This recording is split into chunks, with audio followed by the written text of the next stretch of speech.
જય શ્રી કૃષ્ણ. એક ગામમાં એક ડોશીમાં રહેતા હતા. સાવ એકલા, ન કોઈ પરિવાર, ન કોઈ સગાવાલું, પોતાના જીવન પૂરી નિષ્ઠાથી જીવતા હતા. એક દિવસ એ ગામમાં એક મહારાજ આવ્યા. મહારાજની ખૂબ આગતા સ્વાગતા કરી. મહારાજને પોતાના દિલની વાત કરી. મહારાજ, મારા જીવનનું એકલાપણું મારાથી સહન થતું નથી. તમે તો ભગવાનના પરમ ભક્ત છો. મારા માટે કંઈક ઉપાય બતાવો. મહારાજને તેના પર દયા આવી.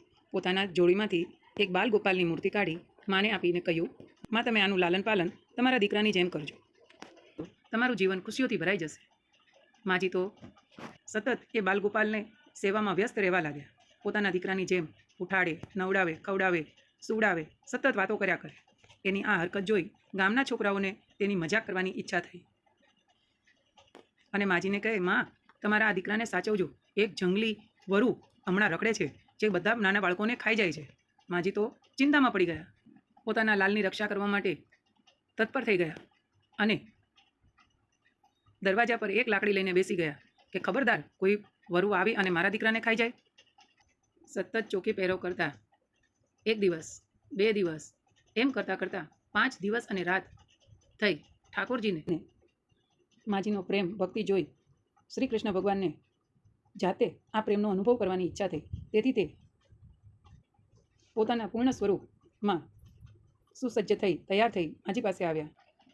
ભગવાનના પગનો અવાજ સાંભળી માજી તૈયાર થઈ ગયા. એને એમ લાગ્યું કે જંગલી વરુ મારા દીકરાને લેવા આવ્યો છે અને લાકડી લઈને ઊભા થયા. ભગવાન કહ્યું, માં, હું તારો લાલ છું. માજી કહે, ચલ હટ, તારા જેવા તો 100 મારા લાલ ઉપર નોછાવર કરી દો. ચલ હટ અહીંથી.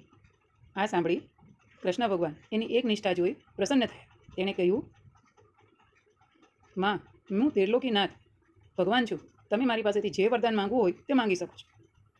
ભગવાનની વાત સાંભળી બુઢી માં બોલી, જો તમે ખરેખર ભગવાન હોય તો હું તમને 100 વાર પ્રણામ કરું છું અને તમારી પાસે એક જ વરદાન માંગુ છું કે કોઈ પણ જંગલી વરુ મારા લાલને લઈ ન જાય. આ ભક્તિ સાંભળી ભગવાન તો ઓર પ્રસન્ન થયા. એણે માને કીધું, માં, તમારા લાલ અને તમને નિજ ધામ લઈ જાઓ, જ્યાં કોઈ પણ જંગલી વરુ ખાઈ ન શકે. માજીનો હાથ પકડી અને ભગવાન પોતાના ધામ લઈ ગયા. આવી નિષ્કામ ભક્તિ. જય શ્રી કૃષ્ણ.